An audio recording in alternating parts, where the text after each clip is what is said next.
Welcome to the Texas State Council training short on the District Deputy 944 form.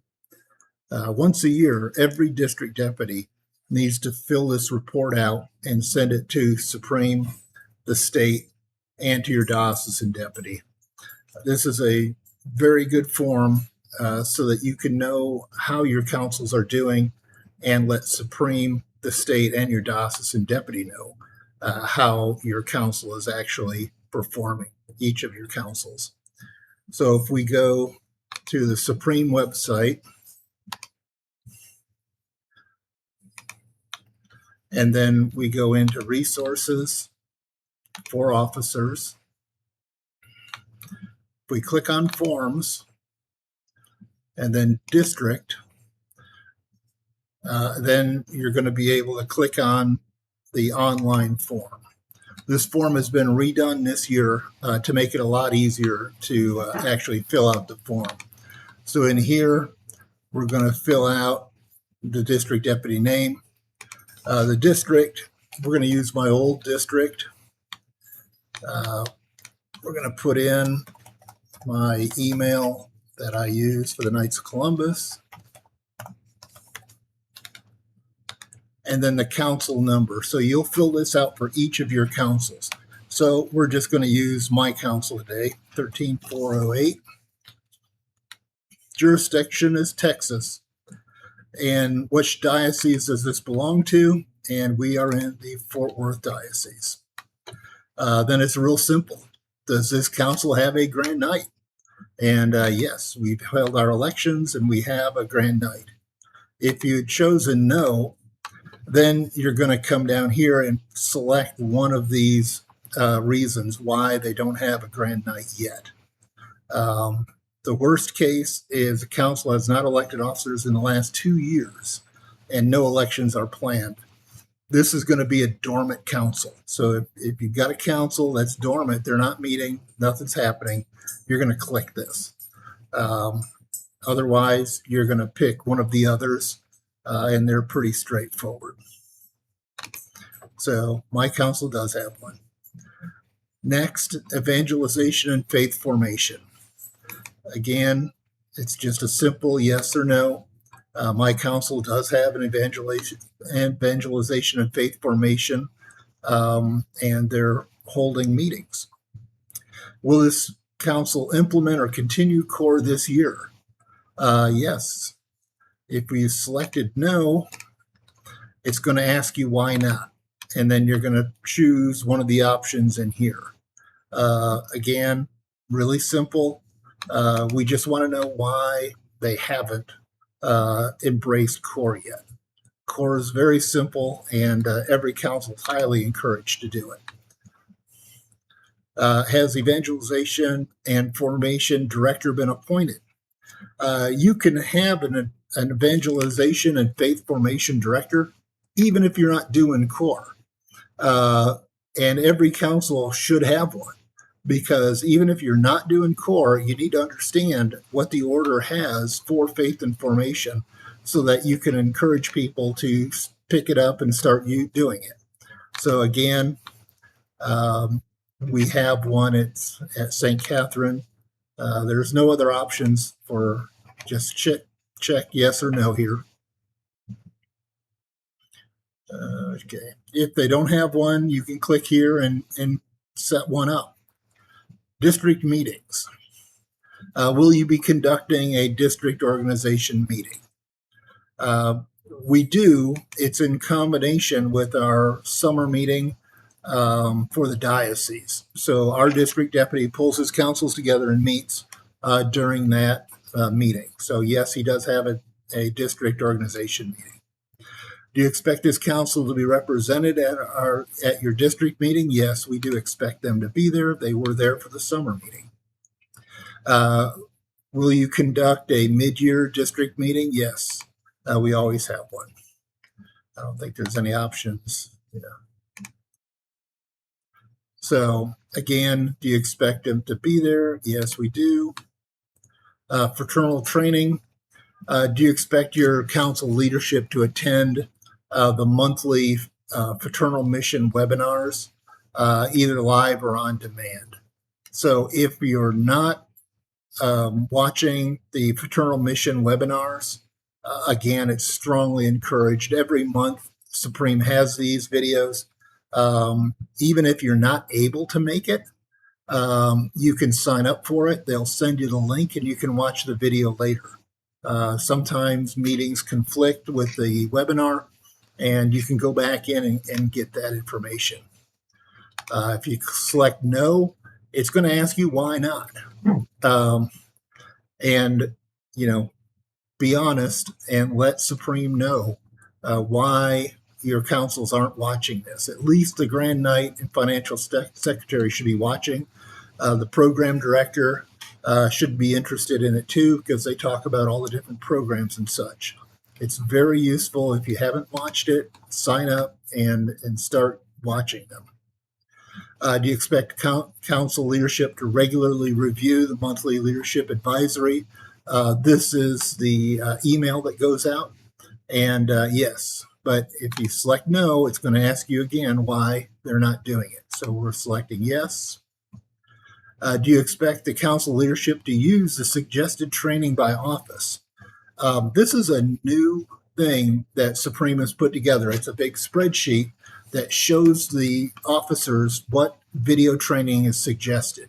If we click here, it'll take us to the officer training, and you can click in there and see the different parts. So again, my council, yes, they do actually do those because they are very useful. Membership. Do you expect this council to recruit at least one member this fraternal year? Every council should be able to get at least one member. If we select no, there's no pop-up for it. If we select yes, yeah. Again, my council has already recruited at least one member. So, do you expect this council to participate or to conduct at least one in-person CUF, an exemplification of charity, unity, and fraternity this year? If you click no, that doesn't ask you anything, but you want to click yes, that you have at least one. Every district deputy should have one CUF in his district every quarter. So you should be able to rotate it around and have a team come in if they don't have a team and help them out. Does this council have a roundtable? So if the council supports multiple parishes or multiple distinct groups, like in my council, we have English and we have Vietnamese. So you can have a roundtable for the Vietnamese community so that you're working with those people and you're helping them with different programs and aspects. If you have multiple parishes, make sure you have a roundtable for each parish. Again, if you click no, it doesn't ask you anything. Click yes. And then it tells you, here's the form that you fill out to register with Supreme that you have a roundtable. Programs. Is the council aware of the new Columbian Award guidelines for this fraternal year? There's been a massive amount of changes in the Columbian Award. So if they haven't watched the FLA about the new Columbian Award, or if they haven't gone to your diocesan meetings where that should have been discussed, they should be aware of it. If you click no, there's nothing there. Is this council aware of the updated Faith in Action programs portfolio for this fraternal year? So again, there's been a lot of changes in Faith of Action. There's been some programs that have been retired, and there's new programs that have come in. And those are really good programs that I think people should be taking advantage of. Again, the FLA, Supreme put out a video about these programs, and we address them at the diocesan meetings. So, yes. Will this council participate in any of these newly implemented programs for the fraternal year? So again, we could just take a look at these things like celebrating a Catholic heritage, gospel of life. Pick the ones that this council is going to be able to do. If they're not familiar, click this box that says it's not familiar with the newer programs. If they're not going to plan on participating in any of these programs, click this box. Insurance. Is the council aware of the new Founder Award requirements? Again, this was covered in the new Columbian Award and Star Council Award video from the Supreme, and we talked about it at our diocesan meetings. So everybody should be aware of these new changes.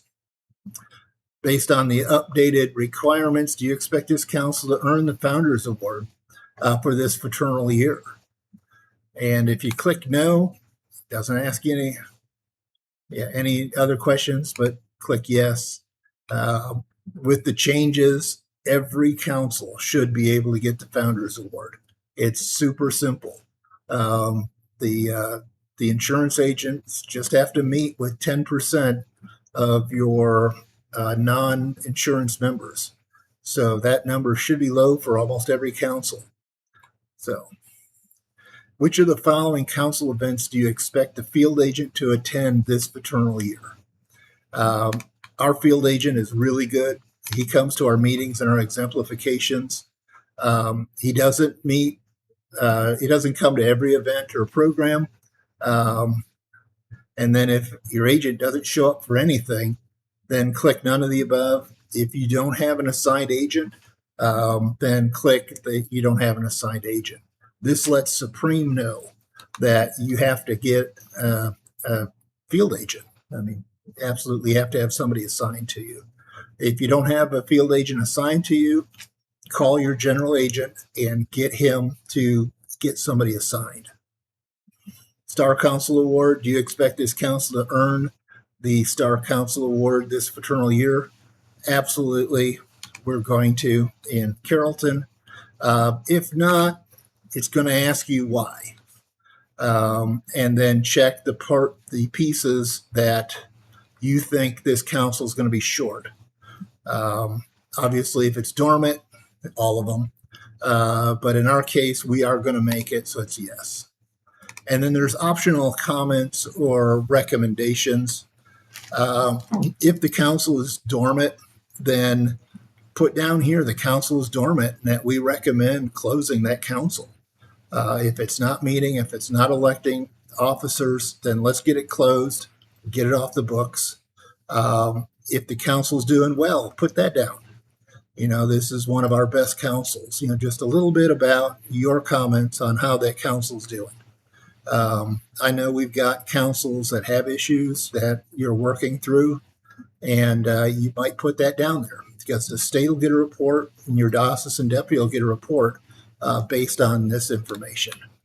When you're done, you hit submit, and it will email you a copy back as a PDF. Take that copy, send it to the state office at forms@tkfc.org. Send it to your diocesan deputy so that he gets a copy, and it's super easy. And we went through the form in excruciating detail, and this is only 13 minutes long, so it's not a really hard form to do. And that is the 944, a really important form for Supreme and the state. And it's also required for you to be a star district. So let's go ahead and get it done. And, it's easy. Don't do it today. By now, in this part of the year, we're in the end of August. You should have already visited your councils at least once. And you've held, hopefully, installation of officers. So let's get it done, get the report in, and that's the first step in making your Star District Award.